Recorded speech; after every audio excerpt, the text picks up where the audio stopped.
Okay, what's going on, guys? Thank you for joining me over here on Unbiased Sports Network, my second channel. Thank you for coming over from the Gridiron Media page. If you guys can give this a subscription, if you could subscribe, I would appreciate it. I'm going to be posting as many videos as possible. These are longer news updates. So I'll take the quick updates that I have that I post on Rumble, and I'll talk about them on this channel.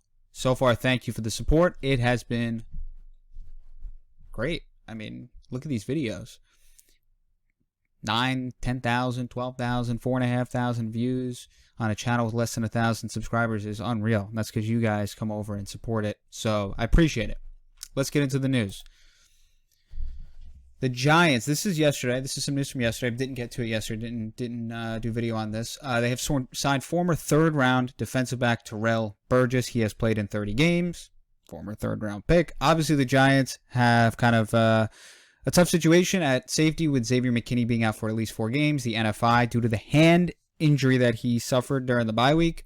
So they needed to add some depth to their secondary, specifically at the safety position. So they go out and they get a player who, look, former third-round pick. Obviously, with his experience and given where he was drafted, he's an interesting player to add to your roster. Doesn't mean he's going to step in right away and start, but someone that most would probably consider has some upside and maybe can just be more than just a guy on your practice squad. So we'll see how that develops moving forward and how they plan on using him. Obviously, they have signed Landon Collins. They signed him a little while back. We'll see. We'll see what they do with Landon Collins moving forward. So that is that on the safety front. Let's move over to the second news topic. Injury news. So Evan Neal, Daniel Bellinger out. That was expected. Kenny Golladay, Zimenez, and Cordell Flott, questionable. It looks like Galladay's ready to go. That's something that Dable has talked about basically all week, that Kenny Golladay is going to play this week. I posted a video of Golladay during practice. He looked good.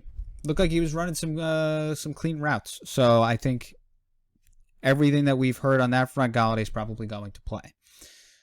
Interesting, though, Lemieux, Matt Parrott, and Rodarius Williams, specifically on the offensive line front, Lemieux and Parrott would be a big return for the Giants with Neal being out.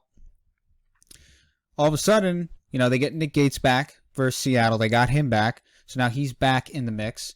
If you get Lemieux back and Parrott back this week, the Giants are adding significant depth at the offensive line position down the stretch.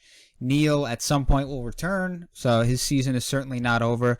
By the end of the year, if everyone stays healthy, they have some depth on the offensive line. So Lemieux, Parrott could return this week. Rodarius Williams, another guy. You forget about Rodarius Williams. He was kind of an interesting prospect that they took last year. Another guy who could be activated this week. We will see. Final topic here, Adoree Jackson. He's been taking some punt returns during practice. He was the primary punt returner today at practice. And Brian Dable has said that he is not against playing or starting Adoree Jackson, putting him as punt returner, even though he is their cornerback one. He is not concerned about potential injury. That's kind of the concern that people have with putting a star player or one of your starters as a punt returner, kick returner, is the injury aspect. Brian Dable's not concerned about that. Adoree Jackson, very talented player. Going back to his days in college, he's definitely a playmaker. So we'll see.